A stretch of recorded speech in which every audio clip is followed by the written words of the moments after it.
할렐루야, 안녕하세요. 수서도행교회 정윤환 목사입니다. 오늘도 이 아침에 하나님의 말씀을 듣는 이 자리 가운데 나오신 여러분 정말 주님의 이름으로 축복하고 환영합니다. 오늘도 하나님께서 우리의 이 말씀 가운데, 창세기 말씀 가운데 또 오늘 하루를 붙잡고 살아갈 그 말씀을 준비해 놓고 계신 줄을 믿습니다. 이 시간 우리 주님께서 준비해 놓으신 우리의 오늘 하루의 꼴을 기대하며 그 말씀 앞으로 나아가도록 하겠습니다. 기도하겠습니다. 하나님, 오늘도 주님의 말씀 앞에 나왔습니다.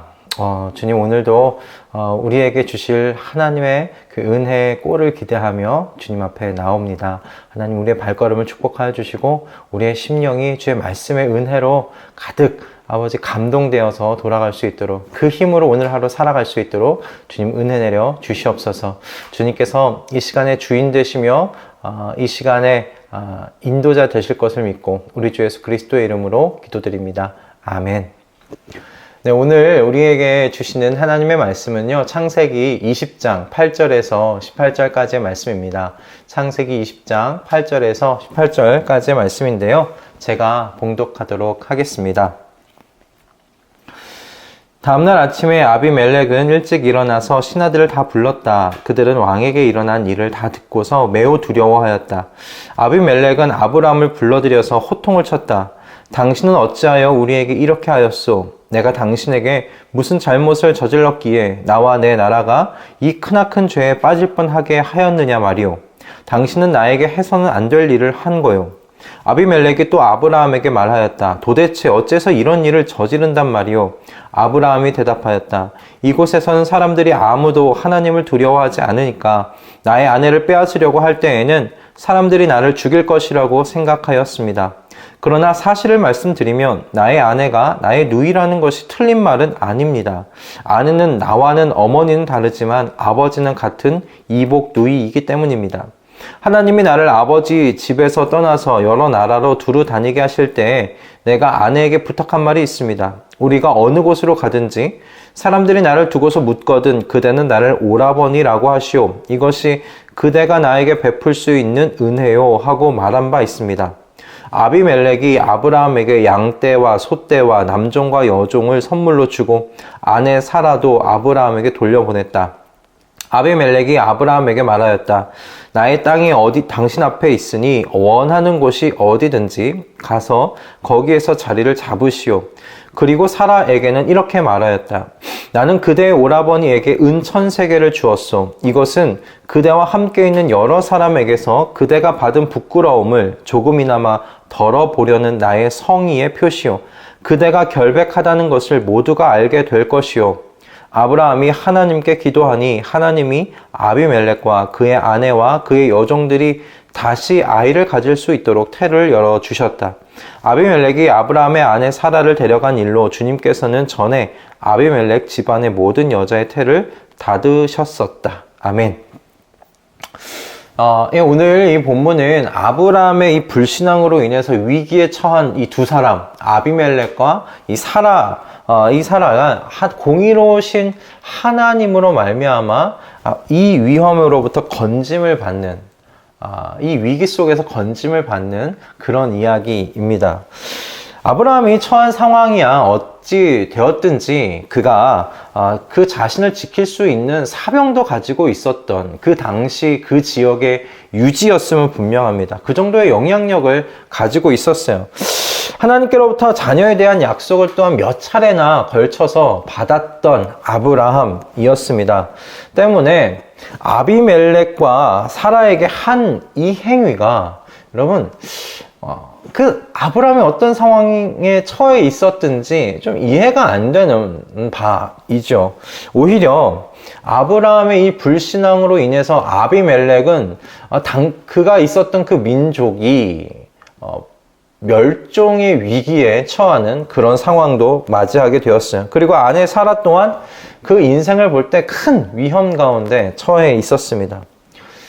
죄가 나 한 명만 곤란하게 만드는 것이 아니라 나와 함께하고 있는 그 주변까지 막대한 영향력을 미친다라는 것을 보여주는 단적인 예입니다. 이런 상황 속에서 하나님께서는 당신의 그 공의로우신 성품을 따라 일하심으로 이 얽힌 이 실타래를 풀어가시는 것을 우리는 오늘 이야기 속에서 보게 됩니다. 오늘 본문을 보면 그 아브라함보다는 사실 인간적인 면에서 아비멜렉이 보다 더 의로운 사람 같아 보입니다. 그런 의로운 사람에 가까워 보여요. 그러나 하나님께서 꿈에 나타나셔서 하신 그 말씀을 굳어진 마음으로 받지 않았어요. 아비멜렉은 두려워하는 마음으로 꿈속에서 하신 하나님의 말씀을 받아들였고요. 그래서 아침에 전보다 더 빨리 일어나서 온 신하들을 불러들였다라고 합니다. 그리고 하나님께서 간밤에 꿈에 하신 그 말씀을 이 신하들에게 전달합니다. 근데 빼먹고 전달하는 것이 아니라 하신 말씀 그대로를 다 신하들에게 전하는 것을 보게 됩니다. 그리고 그 이후의 일처리를 어떻게 할지 논의하는 그런 부드러운 마음의 그런 소유자였다는 사실을 이 아비멜렉이 일어나서 하는 일처리의 과정들을 볼 때 우리는 추측해 볼 수가 있겠습니다. 요나서에 나오는 니느웨 왕과 같은 그런 부드러운 마음을 가지고 있는 사람이 아니었는가 생각이 들어요. 게다가 이 아비멜렉이 어떤 사람인가? 하나님 앞에서 이 한 민족을 멸하시겠습니까? 라고 말한 그 4절의 말씀을 좀 기억해 볼 때, 그는 그 한 민족의 대표로서 민족이 갖게 되는, 자신의 그 민족이 갖게 되는 고통에 대하여 그는 책임감을 가지고 그 고통을 무겁게 느끼고 있었다라는 사실을 좀 생각해 볼 수가 있겠습니다. 18절의 말씀을 보면 이 일로 인해서 그러니까 아비멜렉이 사라를 자신의 집으로 데려온 일로 인해서 하나님께서 아비멜렉의 집안의 태를 닫으셨다라는 것을 우리는 알 수 있거든요. 그런데 아비멜렉이 생명이 그렇게 끊겨가는 자신의 민족을 바라보면서 책임감을 가지고 있었던 리더이기에 그가 하나님께서 그렇게 말씀하실 때 사라를 보내라고, 그가 남편을 둔 아내라고, 여인이라고 말씀하실 때 그걸 바로 부드러운 마음으로 받아들였다고 생각이 듭니다. 자신의 욕망을 채우기 위해서 내 주변이 어떤 고통에 있던지 상관하지 않고 내 눈에 좋아 보이는 사라를 내 욕망의 놀이개로, 내 욕망의 어떤 채울 그 한 사람으로서 소유하려고 했던 것이 아니라 내 주변이 고통받고 있는 것에 대하여 공감하며 하나님께서 주신 그 말씀을 가지고 그 말씀을 두려워하는 마음으로 받아서 사라를 아브라함에게 보내는 그런 모습을 이 아비멜렉의 모습 속에서 볼 때에 아비멜렉이 참 인간적으로 매력 있는 사람 같아 보였어요. 그리고 굉장히 의로운 사람에 가까운 그런 이방의 사람이 아니었는가 그런 생각이 들었습니다.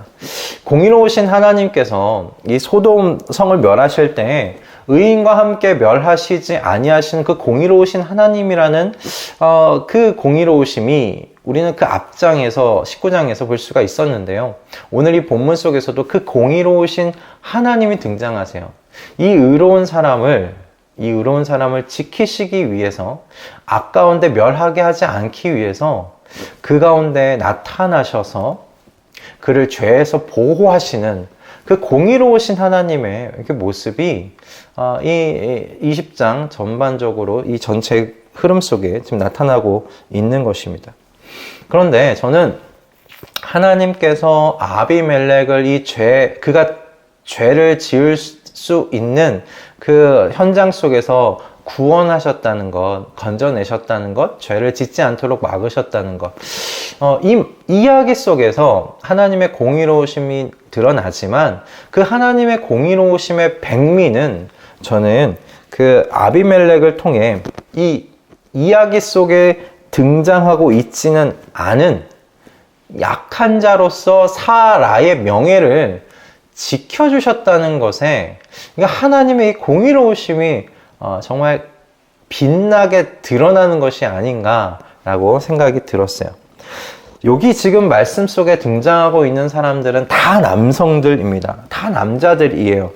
당시 어떤 그 사회 속에서 강자들이죠. 이 강자들의 틈바구니 속에서 지금 누가 고통을 당하고 있느냐? 사라가 고통을 당하고 있어요. 자신의 의지와는 지금 상관없이 지금 왔다 갔다 하게 되는 사라의 모습이 오늘 이 본문 속에 기록되어 있어요. 나타나 있어요. 그렇게 할 수밖에 없는 힘없는 여인으로서, 약자로서 이 이야기 속에 지금 숨겨져 있습니다. 아비멜렉의 집에 들어가는 동안에 사라의 마음이 여러분 어땠을까요? 남편 아브라함과 그 본향집, 친척집, 아비의 집을 그렇게 떠날 때 약조했던 것이 있었기에 그와 같이 그렇게 그런 나라를 거칠 때마다 나의 오라버니라고 말할 수밖에 없었겠지만 이제는 황혼기잖아요. 이제 90세란 말이에요. 그 90세가 되는 그때에도 이렇게 나를 지켜주지 못하는 인생을 사는 것에 대한 뭔가 이렇게 슬픔이 있지 않았을까 그런 생각이 들었어요. 그리고 16절에 이 아비멜렉의 말을 따라 생각해 보면 아비멜렉의 집에 들어왔을 때 그 집에 분명히 많은 또 첩이 있었을 겁니다. 종들이 있었을 겁니다. 그들로부터 받았던 어떤 모욕과 수치가 있었던 것 같아요. 그것을 추측해 볼 수 있어요. 그러니까 남편 아브라함에게서도 지금 보호를 받지 못했고요. 그리고 이 아비멜렉의 집에 들어갔을 때 그곳에 이미 살고 있었던 첩들로부터 어떤 모욕과 수치의 그런 시간들이 있지 않았을까라는 생각이 드는 것입니다. 그런 자신의 인생에 대한 서글픔을 가지고 있지 않았을까 생각이 들어요. 그런데 공의로우신 이 하나님께서 이 아비멜렉을 통해서 이 약자로서의 사라의 명예를 지금 지켜주시는 겁니다. 아비멜렉이 그저 사실 사라를 아브라함에게 보내줄 수 있었어요. 그냥 사라만 보내줄 수 있었어요. 그런데 하나님께서 아비멜렉의 마음을 감동시키셔서 사라를 그냥 맨몸으로 보내는 것이 아니라 은 1000세겔을 함께 보내는 것을 보게 됩니다. 이 은 1000세겔, 그러니까 1000세겔은 당시 무게로 따지면 11.3kg이라고 합니다. 그리고 이 1000세겔이 가지고 있는 당시 상황에 통용되는 의미가 무엇이냐면, 한 바빌론 문헌에 따르면 당시 한 노동자의 한 달 월급이 반세겔이었어요. 그러니까 2분의 1세겔이었단 말이에요. 이 노동자가 1000세겔을 모으려면 약 167년이 걸립니다. 정말 큰 금액이거든요.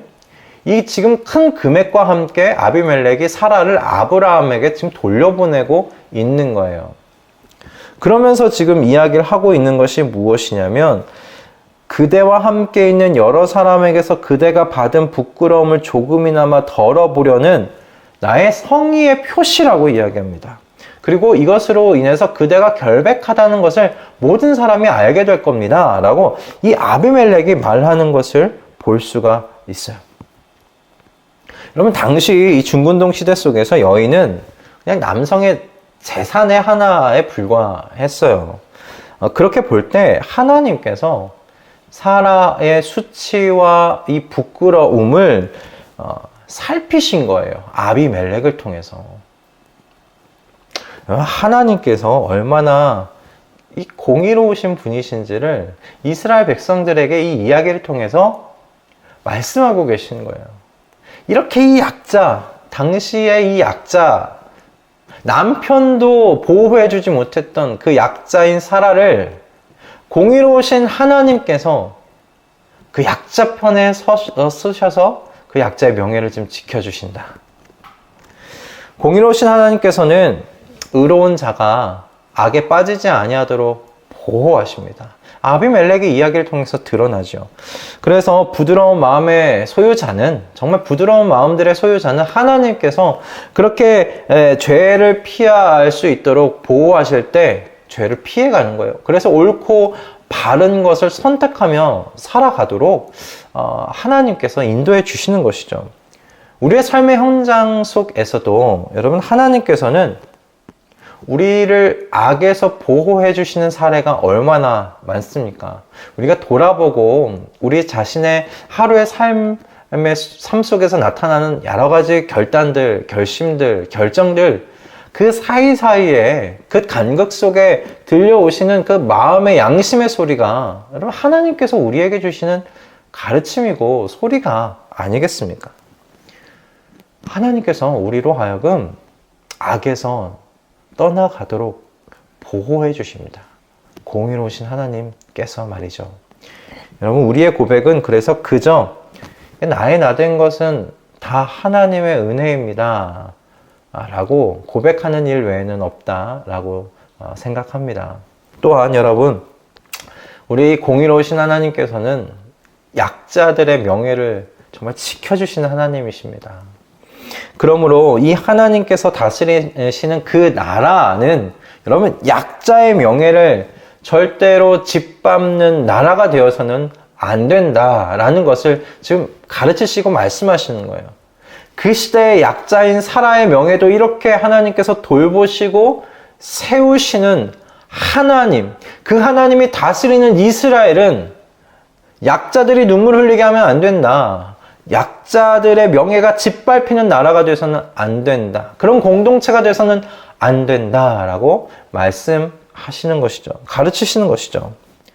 그래서 약한 자의 수치와 부끄러움을 공감하면서 그들의 명예를 지켜주고 찾을 수 있도록 도와주는 것이 하나님의 그 공의로우심이 흐르는 그런 나라다라는 가르침입니다. 오늘 이 말씀을 통해서요, 여러분, 공의로우신 하나님께서 저와 말씀동행 식구들이 죄와 함께 멸망하지 않도록 죄에서 보호해 주시는 하나님이신 줄을 깨닫고 그분께 감사하실 수 있기를 정말 주님의 이름으로 축복합니다. 그리고 우리 공의로우신 하나님께서 약한 자의 명예를 그냥 두고 보시는 것이 아니라 지켜주시는 하나님이시라는 것을 생각하면서 우리 주변의 약한 자들을 돌보고 그들의 부끄러움과 어떤 수치, 그 자리를 수치 가운데 그들이 살아가지 아니하도록 그들을 공감하며 그들을 섬기는 그런 우리의 섬김이 흘러가도록 하는 그런 삶을 우리가 살아내십시다. 우리 말씀동의 식구들이 그런 삶을 살아내갈 때 하나님께서 이게 하나님의 나의 나라다. 이것이 내가 생각했던 나라다. 내 마음 가운데 있었던 나라다. 그 나라를 구현해내고 실천하는 너희가 내가 기쁘다 라고 말씀해 오실 줄로 믿습니다. 그 하나님의 마음을 기쁘게 해드리는 오늘 한날, 그리고 우리의 인생이 되어질 수 있기를 정말 주님의 이름으로 축복합니다. 그렇게 함께 살아가십시다. 할렐루야. 기도하겠습니다. 하나님, 이 아비멜렉과 사라의 이야기를 통하여서 공의로우신 하나님께서 죄에서 어떻게 의로운 사람을 보호하시는지, 그리고 약한 자의 명예를 지켜주시는지 우리가로 하여금 살필 수 있게 하신 주님 감사합니다. 이 공의로우신 하나님께서 오늘도 우리의 인생을 붙잡고 가신 줄 믿습니다. 주님, 저희가 악에 빠지지 아니하도록 오늘도 저희들의 마음을 지켜주십시오. 우리에게 말씀하여 주십시오. 그래서 우리가 부드러운 마음으로 그 말씀에 순종할 수 있도록 주님 은혜 내려 주시옵소서. 그리고 우리의 심령이 이 사회의 약한 자들을 향하여 주님 관심 갖게 하여 주시고 그들의 수치와 부끄러움의 자리를 볼 때 공감하며 저들의 명예를 어찌 지켜줄 수 있을지 그 하나님의 공의로우심의 그 마음이 세상 가운데 흘러갈 수 있도록 만드는 우리의 삶, 우리의 하루가 되어지도록 역사하여 주시옵소서. 하나님 아버지, 우리의 인생을 붙드시며 그렇게 바른 길로 주님의 기뻐하시는 길로 걸어가도록 도와주시옵소서. 감사드리며 우리 주 예수 그리스도의 이름으로 기도드립니다. 아멘. 할렐루야. 정말 오늘 하루 하나님께서 또 힘주시면서 내가 악에서 구원하는, 너를 악에서 건져내는 하나님이다, 공의로운 하나님이다 말씀해 주시는 우리 하나님이십니다. 그리고 약한 자를 내 마음 가운데 품고 있음을 오늘도 이 말씀을 통해서 우리에게 가르쳐 주시는데요. 하나님의 그 가르침을 따라 오늘 하루도 하나님의 마음을 기쁘시게 해드리는 그분의 공의로운 그 나라를 세상 가운데 이렇게 들추어내는 저와 우리 말씀동의 식구들 다 되실 수 있기를 바랍니다. 여러분 축복하고 사랑합니다. 오늘 하루 그 하나님과 동행하시며 승리하시고요. 우리는 내일 아침에 다시 이 자리에서 뵙도록 하겠습니다.